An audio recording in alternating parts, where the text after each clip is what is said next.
Hey everyone, welcome to Something in the Wild. I'm Tyler Smith with you as always, and today I'm just so freaking excited. I am so excited because next week is my elk trip to Colorado, going out with my dad, my buddy Matt Reese, and we're just going to be chasing bugling bulls through the Colorado mountains. Man, it's been a long time coming, like I've said. I've been talking about it for a while, just got everything packed, and I've been scrambling. This is kind of my week in review right here. I've been scrambling to get stuff ready for this week, making sure that I'm having videos come out, making sure I'm having podcasts come out, as well as getting all my stuff packed. Of course, it kind of coincides with one another because I'm talking about what I'm packing, talking about how the truck's going to be packed, how I'm preparing, things like that. But nevertheless, just a hectic week to get everything done before I'm going to be gone. So that's kind of been consuming all of my effort. I'm going to be recording this podcast today, and then I'm going to also record another one later this week to make sure that that's coming out on my regular schedule of Tuesday. So yeah, it's crazy stuff, but I love it, man. Absolutely love it. I love talking to you guys. I love, putting my stuff together, preparing for everything. And I have some interesting stuff to talk to you about today. So let's just get right into the conservation news, okay? So my first story that I was looking into, it was something that was posted on the it was posted on Backcountry Hunters and Anglers articles. It's plans for the new BLM Solar renewable energy plan for the upcoming years. So basically what's going on, the BLM, Bureau of Land Management, federally managed land owned by the federal government. They own a lot of prime real estate in these kind of desolate areas, get a lot of sunlight, very dry, arid places. Perfect, absolutely perfect for renewable energy sources, for solar panels, things like that. And I've said on this podcast before that solar panels, it's kind of a love-hate thing. You have to understand both the pros and cons before making any specific decision. Specifically with the government and the way that they tend to do things is they kind of like jump into it and look in the short term. Specifically with like state governments, things like that, they look short term. They're like, okay, what can we do right now to, for this example right here, how can we combat this energy crisis that we're having? You know, so many people need energy. We have a shortage of it. We need to make more. How are we going to combat that issue? And a lot of people are turning to the solar energy department. Now, that's all good and great. I mean, if we're producing energy in a way that's sustainable over long periods of time, more power to you. You know, that's great. That's what we're trying to do here. But what the side effects are very, very important here. Where are you going to put these solar panels? A lot of people are making these solar farms and chopping down trees, absolutely leveling properties to put these solar farms in and then fencing them off. And it's creating bad habitat. It's an eyesore. Not creating bad habitat, it's destroying habitat, and it's an eyesore to look at. So trying to figure out a way where we can balance both conservation and renewable energy. Now, the BLM Solar Plans are looking to take both into consideration because the BLM historically is used to, it's the most good for the most number of people. So whatever is going to benefit the most amount of people while also balancing different initiatives, other initiatives like conservation, like habitat. So essentially they're trying to put into consideration certain BLM properties across the West that are very flat, arid, and don't support a lot of wildlife. So the desert regions, things like that. Nevada has tons of this desert kind of uninhabitable landscape that the BLM could be offering up. But that it's still very preliminary, and there's comment periods and things like that where people need to make their voices heard.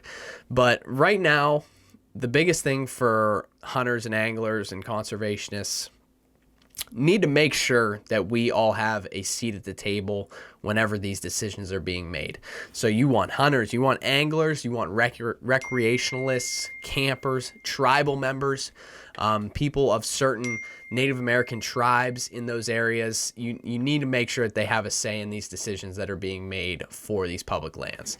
Otherwise, it's not a public land issue anymore. It's more of a government not listening to the people issue, which it happens from time to time, right? So making sure that we all have a say at what's going on, I think that's critical. Now, the next topic I want to talk about, there's a little bit of a controversy in Colorado, and I think this is only fitting because I am going out to Colorado, and I'm not talking about the mountain lion issue, which I've spoken about in length previously.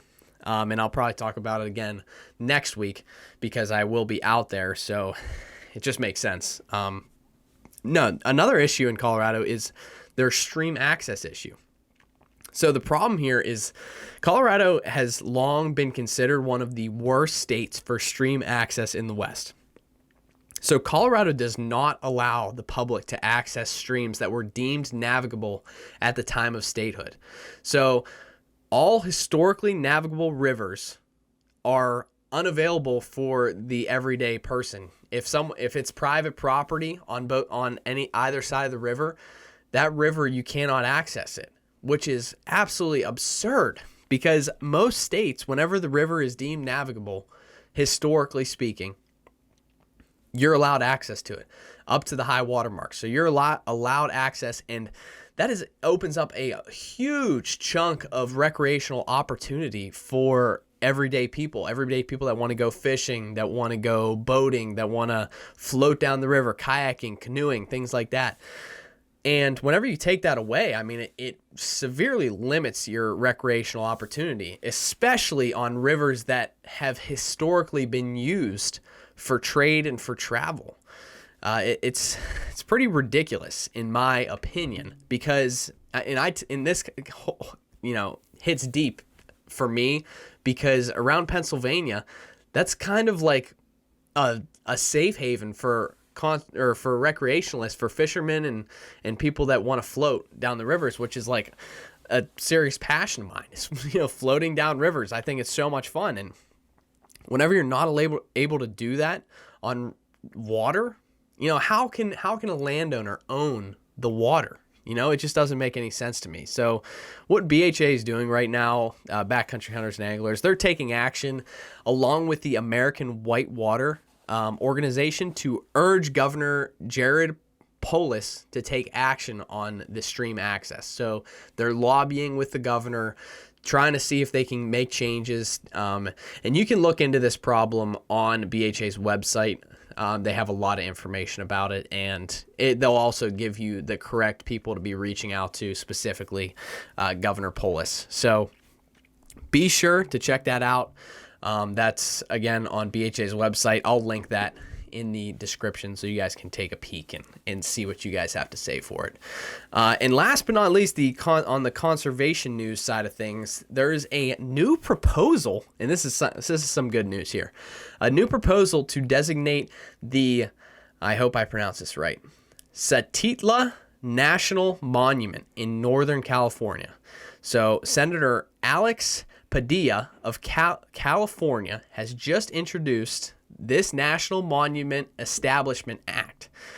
So this proposal is going to protect over 200,000 acres of land from future development in the northern reaches of California. And it also protects the headwaters and freshwater aquifers in Northeast California. And these aquifers, some of the biggest in the country.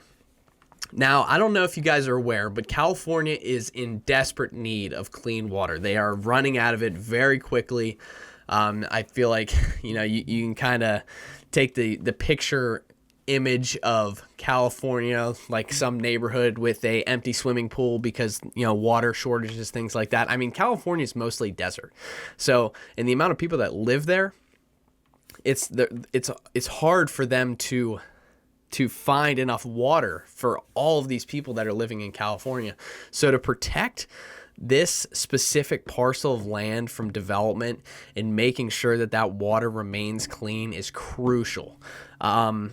There's a stat that I read somewhere, or I feel like I heard it somewhere. It's around like 60% of all water in America originates from public land. So we're talking about the wilderness areas of, for example, western Colorado, western Montana, all the way to Pennsylvania, where, we have these state forests and the Allegheny National Forest where a lot of this water is originating. So to protect the headwaters is crucial for these freshwater, for freshwater, clean water for these people to drink and for people to use.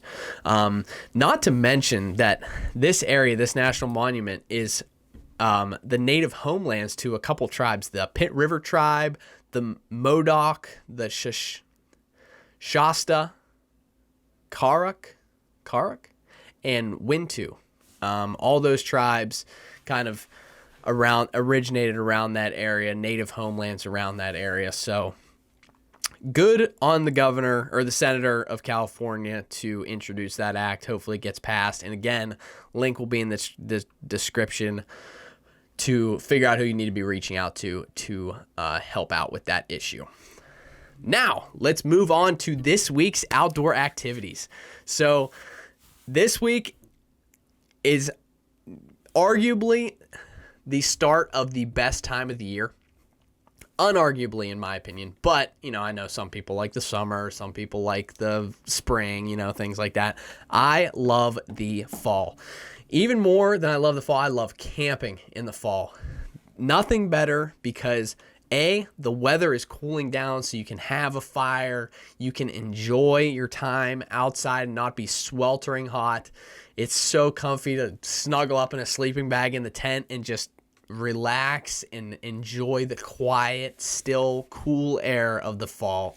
It is something special, and I cannot wait to do some fall camping, especially, and not to mention all the colors of the leaves changing, falling. It's great time of year. Oh my gosh. And also, for those hunters out there, for the people that are getting ready for the whitetail season, getting ready to fill the freezer with some whitetail meat, now's the time to make the final preparations for your season. I know that Pennsylvania's, some states have already started. I know there's a decent amount of states that have openers in September, early September. Pennsylvania starts in the latter parts of September, but it's coming up. It's right around the corner, man, right around the corner. So make sure you're hanging your final tree stands. Make sure you're pulling your cameras, seeing what kind of deer you have on the property that you're hunting, and get after it. It's going to be a great fall, I have a feeling, and yeah, I'm just super excited to share all of those adventures with you guys. It's gonna be really fun. So that's all I got for you today. Really appreciate you tuning in. Make sure to check out our other podcasts. We drop one every Tuesday. You can find it on Spotify, find it on YouTube, Apple Podcasts, all that stuff. Also, if you want to check out some of my adventure videos, be sure to check out the YouTube channel as well. We post a video every Thursday, and we also started posting some gear review videos on Sunday, so go check those out too. And while you're there, be sure to keep it wild. Thank you guys.